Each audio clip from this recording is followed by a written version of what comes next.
Reciban un cordial saludo, mi nombre es Dayan Andrés Sánchez Giraldo y en este momento les hablaré sobre lo que es la ecuación patrimonial.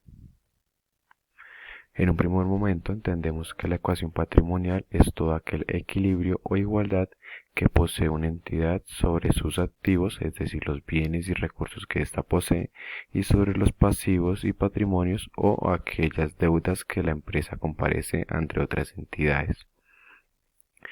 De esta forma, pues podemos proceder a observar lo que es la ecuación patrimonial en su modo de fórmula.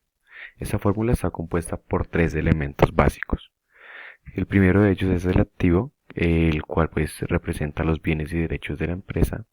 El segundo es el pasivo, el que representa las deudas de la empresa con terceros. Un ejemplo de ello pueden ser los proveedores. Y por último tenemos el patrimonio. El patrimonio son las deudas de la empresa con los socios. Un ejemplo de ello pues son los aportes sociales. Bueno, de esta forma entendemos que la ecuación patrimonial y su fórmula se puede leer de la siguiente forma. Activo igual a pasivo más patrimonio. Esta es la forma o la manera básica en que siempre vamos a encontrar esta fórmula.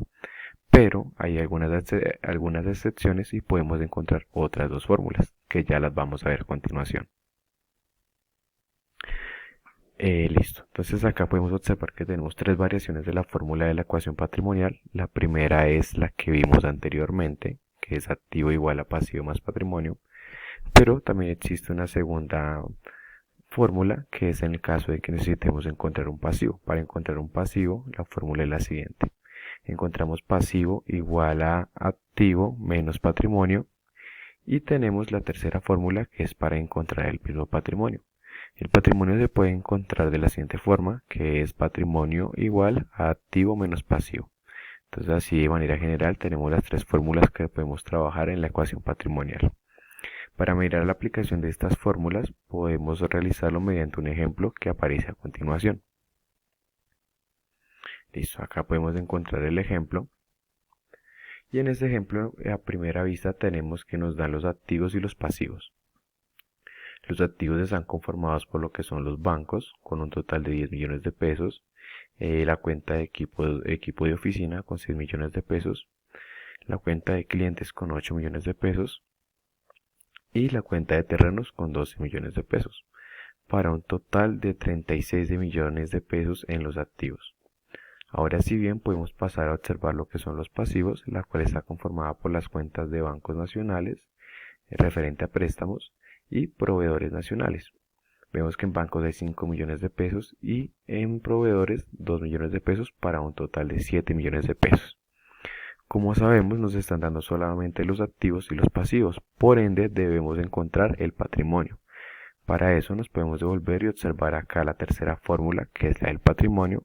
Entonces para encontrar el patrimonio tenemos que restar el activo con el pasivo. Entonces de esta forma podemos observar acá al final de la tabla que dice que el patrimonio es igual a 36 millones de pesos menos 7 millones de pesos, que los 36 son los activos y los 7 los pasivos. Entonces de esta forma obtenemos un total de 29 millones de pesos. Esos 29 millones de pesos hacen referencia al patrimonio neto de la empresa que tendría como tal. Bueno, pues de esta forma estaríamos dando finalización a lo que sería la explicación de la ecuación patrimonial, su concepto, su fórmula y un ejemplo explicativo de la misma. Muchas gracias por su tiempo.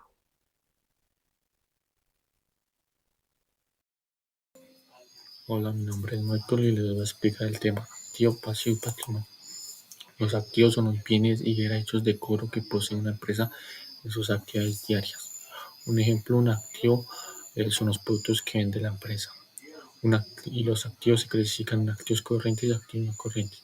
Los activos corrientes son los que se pueden convertir fácilmente en efectivo, pero se esperan tener en la empresa menos de un año. A cambio, los activos no corrientes son los que son muy difíciles de convertir en efectivo y se esperan tener en la empresa más de un año. Los pasivos son las obligaciones y deudas que posee una empresa. Un ejemplo de un activo son las deudas que puede tener con sus proveedores o con los bancos. Los pasivos dividen en pasivos corrientes y pasivos no corrientes. Los pasivos corrientes son las deudas que tienen de plazo de pagar en menos de un año. A cambio, los pasivos no corrientes son los que tienen plazo más de un año de pagar. Y por último, patrimonio. Patrimonio son las aportaciones hechas por socios o accionistas de la empresa en la que utilizada se genera. Y también es el capital. El patrimonio, bueno, acá les voy a hacer un ejemplo de un patrimonio. Si los fundadores de una empresa invierten 100.000 en la empresa, este montón se registra como el capital social de una empresa. Gracias por su atención. Hola, mi nombre es Sara Martínez y les voy a presentar ingresos. A ver, los ingresos son un conjunto de recursos económicos que una persona, empresa, gobierno u otra entidad recibe en un periodo determinado, derivados de las diversas fuentes como el trabajo, inversiones, ventas de productos o servicios y en otros conceptos. Los ingresos representan la cantidad total del dinero que entra en una entidad antes de deducir cualquier tipo de gasto o costo. Hay diferentes tipos de ingresos. Eh, Como primero pues tenemos los ingresos laborales, que es el ingreso del dinero recibido a cambio del trabajo. Están los ingresos empresariales, que son los dineros que se obtienen de una empresa por la venta de sus productos o servicios. Esto incluyendo todo lo que son ventas, por adquirir de bienes, regalías, entre otros. Y tercero tenemos ingresos por inversiones, que son rendimientos obtenidos de inversiones tales como intereses por depósitos bancarios, dividendos de las acciones, alquiler de propiedades y ganancias de capital. Como cuarto tenemos ingresos pasivos. Son ingresos que se obtienen de la actividad que no requieren ninguna participación activa continua, como el alquiler de propiedades, regalías o algunos tipos de inversiones. Están también los ingresos públicos, recursos económicos que recibe el gobierno a través de impuestos, tasas, contribuciones u otras fuentes utilizadas para financiar los servicios y sus proyectos públicos.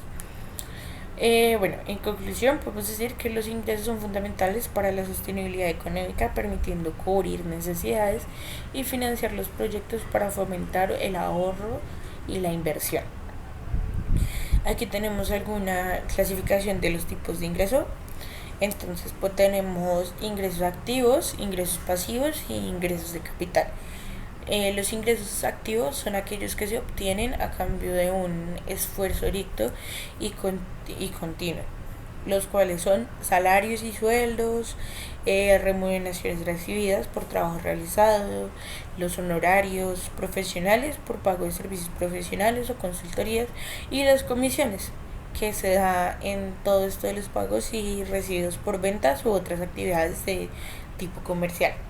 Los ingresos pasivos son aquellos que se generan sin necesidad de una participación activa constante, tales como rentas de propiedad, los dividendos que vendrían siendo ganancias distribuidas por empresas o accionistas y las regalías que son los pagos por el uso de patentes como derechos de autor u otros activos intangibles.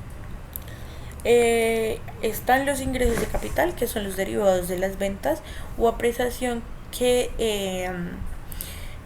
de activos que incluyen estos ganancias del capital, tales como beneficios obtenidos por ventas de acciones, por ventas de acciones, bienes raíces, en fin. Y los intereses de rendimientos que son obtenidos por depósitos bancarios, bonos y otros instrumentos de la deuda. Gracias. Hola, ¿qué tal? Mi nombre es Michael y les voy a explicar el tema gastos.